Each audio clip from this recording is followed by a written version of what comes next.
बढ़िया। नमस्कार, मैं हूं संजू कुमार और आप देख रहे हैं सेम न्यूज़ लाइव। और इस वक्त हम पौड़ी बचरा के बाजार में खड़े हैं। आपको भीड़ देखकर समझ में आ रही होगी, यहाँ बहुत भीड़ है। बाजार का दिन है, आज गुरुवार है। और आज जब हम यहाँ आए तो हमें सुनील शर्मा जी से मुलाकात हुई हमारी। और सुनील शर्मा जी जनपद सदस्य के तौर पर, प्रत्याशी के तौर पर वो जनपद सदस्यता के लिए चुनाव लड़ रहे हैं। मैं आपको बता दूं, सुनील शर्मा वो पत्रकार हैं और पत्रकारिता के साथ साथ अब वो नेतागिरी में भी अपना हाथ आजमाने की कोशिश कर रहे हैं। उनसे बात करेंगे और जानेंगे कि उनका क्या इरादा है, किन मुद्दों को लेकर के वो चुनाव लड़ने वाले हैं। क्योंकि पत्रकार अपनी जगह पर बहुत ही ईमानदारी से पत्रकारिता करते थे, लेकिन अब एक नेता बनने जा रहे हैं, तो देखना होगा कि वो नेता कैसे बनेंगे। एक आपने अपने जो पॉम्पलेट है, हैंडबिल है, इसमें आपने लिखा है, वो लूट रहे हैं अपनों को, मैं चैन से कैसे सो जाऊं। वो बेच रहे हैं गाँवों को, खामोश मैं कैसे हो जाऊं। बहुत सुंदर लाइन लिखी है आपने। कहाँ से आया ये ख्याल आपको? हाँ, देखिए लगातार सबसे पहले संजू भाई आपको बहुत-बहुत धन्यवाद है कि आप यहाँ पर आए हैं, सोचिए इतनी भीड़ है और लगभग हज़ारों की संख्या पे लोग यहाँ पे हैं और आप इतना समय निकाल के हमारे पास आए क्योंकि चुनाव तो चल रहे हैं और कई बड़े-बड़े नेता भी खड़े हुए हैं उसमें। तो उन सबको करके आप एक पत्रकार के पास आए हैं, उसके लिए सबसे पहले आपको धन्यवाद है। और जो लाइन है ना, ये लाइन अनुभव के आधार पे है। हमने देखा है कि किस तरह से जो राजनीति में जो लोग हैं, वो लोगों के अधिकारों का हनन करते हैं। आपने देखा है ना किस तरह से गरीब और अमीर की जो खाई है, वो बढ़ते जा रही है। तो हम उसके और आपने हमारी पत्रकारिता जो देखी होगी लगातार इतने सालों से जो कर रहे हैं, उसमें यही है कि हमने हमेशा गरीबों का पक्ष लिया है, उनके लिए लड़े हैं। हाँ, लड़ना किसी से हो, आपने देखा होगा कि हम मंत्री से भी लड़ गए थे। जब उन्होंने लाठीचार्ज कराया था ग्रामीणों पे तब भी लड़ गए थे। एसडीएम मैडम के पास भी कभी लड़ जाते हैं। मतलब जहाँ भी मतलब एक नाम में ऐसा कुछ नहीं है, जहाँ भी ज़रूरत पड़ती है हमको लड़ने की, जहाँ मुझे लगता है कि हनन हो रहा है तो हम लड़ते हैं और इसमें वही लाइनें लिखी हुई है कि कैसे सो जाएँ? जब समाज में कुछ गलत हो रहा है, जब लोगों के अधिकारों का हनन हो रहा है, मैं सा चैन से कैसे बैठा रहूँ? हाँ, आप पत्रकारिता करते हैं और करते रहेंगे, लेकिन गलत गलत को गलत होते हुए देखना भी ना गलत सहने के बराबर ही होता है, तो वो भी कहीं न कहीं गलत होता है। तो हमको पुरज़ोर विरोध करना चाहिए, इसलिए हमने बोला कि नहीं, ये स्लोगन है, वो स्लोगन जो है, वो दिल की आवाज़ है, जिसको हमने लिखा हुआ है। दिल की आवाज़ तो आपने अपने हैंडबिल पे लिख दिया, लोगों तक ये हैंडबिल के माध्यम से पहुँच भी जाएगा। लेकिन एक पत्रकार ईमानदारी की बात करते थे आप। नेता बनने के बाद जब नेतागिरी में लोग आते हैं, तो अच्छे-अच्छे ईमानदारों की भी जो नीयत है वो डोल जाती है। सुनील शर्मा टिके रहेंगे ईमानदारी के रास्ते पर, इसकी क्या गारंटी है और कैसे लोग यकीन करें आप पर? देखिए यकीन हमारे पिछले कर्मों से कर सकते हैं आप कि हमने पिछले सालों में क्या किया है। हाँ, आपने बोला कि जो नेता हैं, जो पत्रकार हैं वो नेता बन जाएँगे तो उनका नीयत डुल जाएगी। आपको पता होगा कि स्वर्गीय अटल बिहारी वाजपेयी जी भी एक पत्रकार थे। देश के राष्ट्रपिता महात्मा गांधी भी एक पत्रकार थे। तो उन्होंने क्या किया? क्या वो बिके क्या? क्या वो डिगे क्या? वो तो अपने वसूलों पे खड़े रहे हैं। अमेरिका तक को वो आँख में आँख दिखाकर परमाणु परीक्षण कराया था उन्होंने। जबकि सरकार गठबंधन में थी। तो वो जो पत्रकार जब जब एक सच्चा पत्रकार राजनीति में आता है ना, तो परिवर्तन होता है और आपने और हमारे देश ने देखा है। तो जज़्बा वही है, लड़ने का मादा वही है। पता है आपको, बैठने तक के लिए सेटलमेंट तक के लिए कितने पैसे का ऑफर आया होगा आप समझिए कि आप बैठ जाइए बोल के। क्यों? हमारे पोस्टर तक को निकाल दिया, क्यों? जानते हैं कि सुनील शर्मा आएगा ना, तो राजनीति को चेंज कर देगा। सुनील शर्मा आएगा ना, तो लोगों के हक के लड़ देगा। जो हक को मारा जा रहा है, जितने भी गरीब हैं, आप समझिए कि अमीरों को हक को नहीं मारा जाता है, गरीबों के हक को मारा जाता है। तो सबको पता है, जितने खड़े हैं ना, वो क्या करेंगे, सिर्फ़ और सिर्फ़ ठेकेदारी करेंगे, तो उनके हक को कहीं न कहीं उनको पता है कि हम ठेकेदारी नहीं कर पाएँगे, इसलिए वो विरोध कर रहे हैं। और समझिए कि वो जो रिस्पॉन्स है, उसे समझ में आ रहा है कि हमारा जो उद्देश्य है, वो सही है, अदरवाइज़ खलबलाहट नहीं होती। लेकिन ये खलबलाहट आपको लग रहा है? आम आदमी आप पर कैसे विश्वास करे सुनील जी? क्योंकि आपने अपनी जो हैंडबिल है इसमें तो जो बात लिखी है बहुत सही लिखी है। लेकिन आम आदमी कैसे विश्वास करे? आम आदमी के कौन से ऐसे मुद्दे हैं जिनको लेकर आप लड़ाई लड़ रहे हैं और उनके हित की बात करेंगे? क्या मुद्दे हैं जिनको लेकर आप चुनाव लड़ने की सोच लिए और पत्रकारिता के से हटकर कुछ काम करने जा रहे हैं? देखिए आज जो आपने बोला ना कि विश्वास कैसे करें? विश्वास हमारे पुराने कर्मों को देख के कर सकते हैं। हमने जो लगातार लड़ा है, आपने देखा था ना, आप हमारी खबरों कवरेज करने आए थे कि पुलिया के निर्माण के लिए भी हमें जान से मारने की धमकी मिली थी। हम चाहते हैं तो चुनाव का समय था, वहाँ से पैसे ले लेते। इससे पहले भी कई कई सारी वो घटनाएँ हैं जिसमें प्रलोभन भी मिला और धमकी भी मिली। लेकिन हम कभी भी अपने मार्ग से अपना जो सच्चाई का जो रास्ता है, उससे विमुख नहीं हुए। तो जो हमने किया है, हमारे वीडियोज़ पड़े हुए हैं। हमारे नहीं, मुद्दे मुद्दे किन मुद्दों को लेकर आप चुनाव लड़ रहे हैं?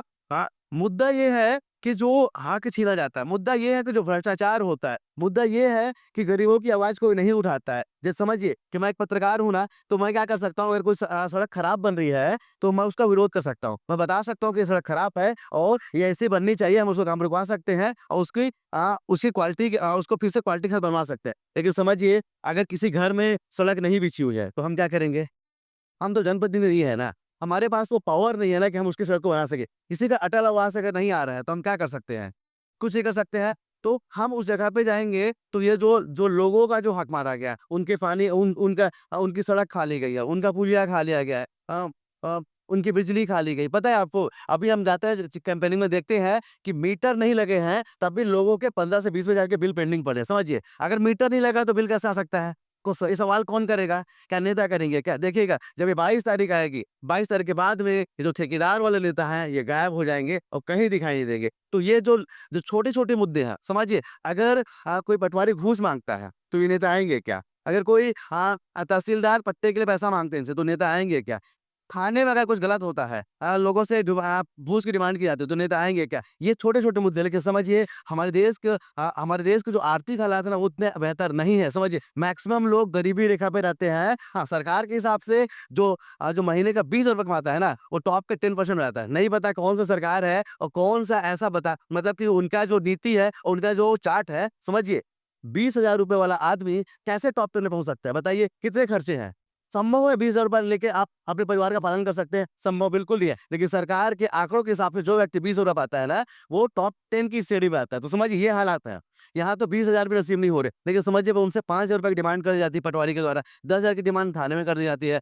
बाबू के पास जाते हैं तो पैसे की डिमांड कर दी जाती है। तो ये जो मुद्दे हैं, ये मुद्दे हो सकता है कि वो बड़े नेताओं के लिए बड़े नहीं होंगे, छोटे होंगे, लेकिन उस गरीब के लिए बहुत बड़े हैं, जिसके पास में जेब में से ₹5,000 है ना, और उससे कोई 2,000 माँग देगा घूस के तौर पे, तो उसका दिल रो देता है कि मैं कैसे करूँ?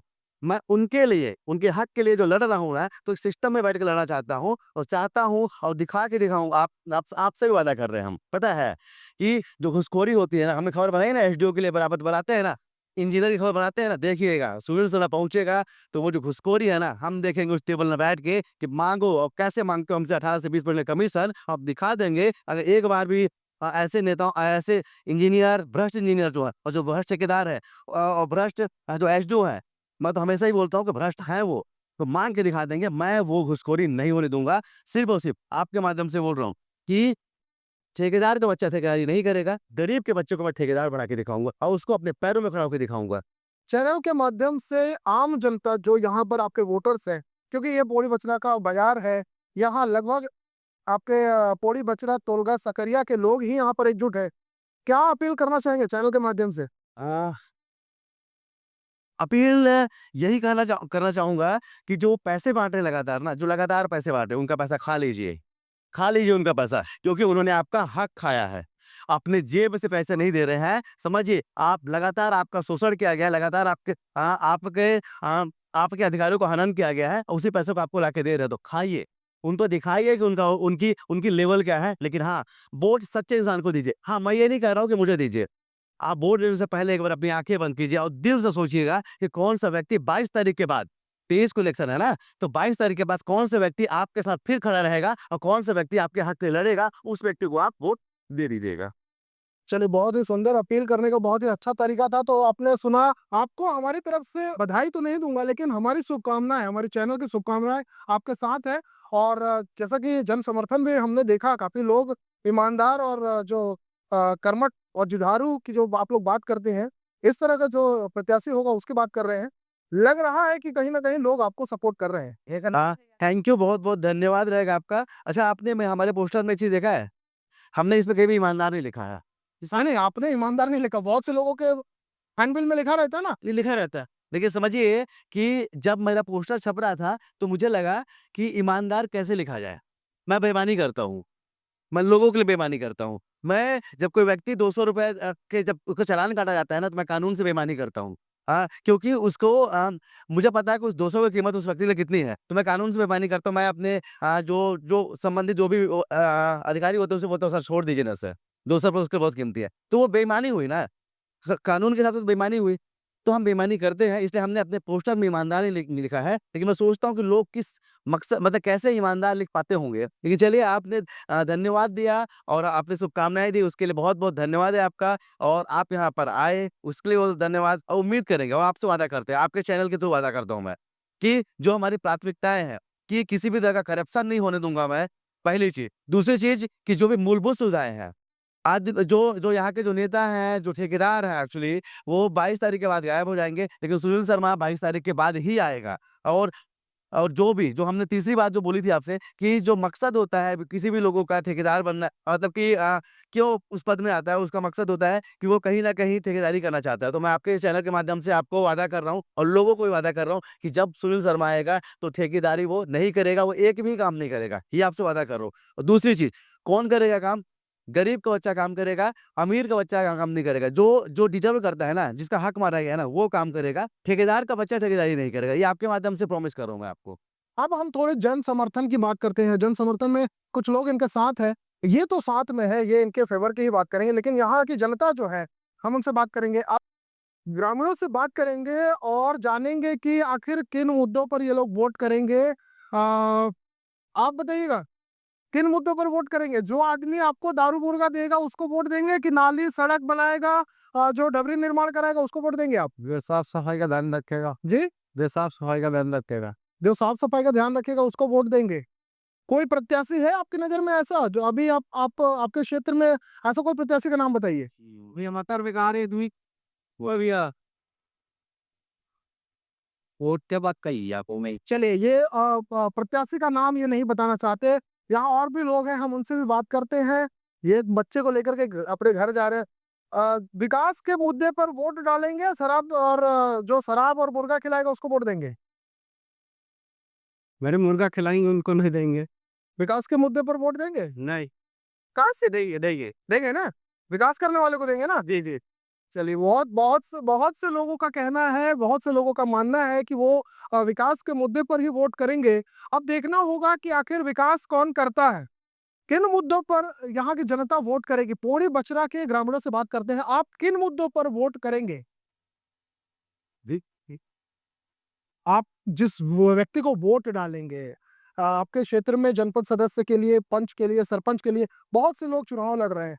आप किन मुद्दों पर वोट डालेंगे? आपको विकास चाहिए या दारू मुर्गा चाहिए? विकास के लिए वोट डालेंगे इसी। विकास के लिए वोट डालेंगे। कौन क्या लगता है, कौन होगा आपके क्षेत्र में, कौन ऐसा कोई प्रत्याशी है जिसको आपको लगता है कि वो विकास करेगा? जो विकास करेंगे उन्हीं को वोट दिया जाएगा सर। नहीं पूछ तो जो विकास करेंगे उन्हीं को वोट देने की बात कर रहे हैं। यहाँ पर जो दुकानदार हैं, हम उनसे भी बात करेंगे। किन मुद्दों पर वोट डालेंगे आप? जो आदमी विकास करेगा, आपके क्षेत्र में जो विकास करेगा, नाली बनवाएगा, सड़क बनवाएगा, डबरी निर्माण कराएगा, उसको वोट देंगे या जो शराब और मुर्गा देगा उसको वोट देंगे? नहीं, नहीं, शराब को नहीं देंगे। जो बनवाएगा हमारी मतलब माँग को जो शिक्षा करेगा, रोड को बनवाएगा, नाली बनवाएगा, उनको वोट देंगे। ऐसा कोई प्रत्याशी है आपकी नज़र में जो आपका सारी चीज़ों को आपको लगता है कि ये आएगा तो हमारे लिए कर देगा? कोई प्रत्याशी है ऐसा? ऐसे तो नहीं है। ऐसा कोई प्रत्याशी ही नहीं है? है ऐसा, कुछ बताए हैं। ग्रामीणों को बात करने में बहुत दिक्कत होती है। मैंने आपको पहले ही बताया है कि ग्रामीण ज़्यादातर कैमरे पर बात करना नहीं चाहते। यहाँ पर बहुत से लोग हैं, लेकिन हम जिनसे भी बात करने की कोशिश कर रहे हैं, वो लोग बात करना नहीं चाहते। ग्रामीणों से जब हम बात करते हैं, ज़्यादातर ग्रामीण बात करना नहीं चाहते। आप कैमरे पर आना चाहते हैं, बात करना चाहते हैं, किन मुद्दों पर वोट देंगे? अटल आवास नहीं आया, शौचालय नहीं आया, रोड नहीं बना, बताइए और खंभा नहीं आया, बताइए लाइट पोस्ट नहीं है, जंगल में है। वो जो इन मुद्दों पर काम करेगा, आप वोट उसको देंगे या दारू मुर्गा वाले को? नहीं, दारू मुर्गा वाले काहे देंगे भैया? हैं, लोग देंगे बस वही है। कौन है वो प्रत्याशी जो आपको लग रहा हो कि ये सारा चीज़ देगा आपको? सुनील शर्मा। आपको लगता है कि सुनील शर्मा कर पाएँगे? हाँ, हाँ, वो सुनील शर्मा को इसी को विकास करेगा भाई, वही ना देंगे भाई।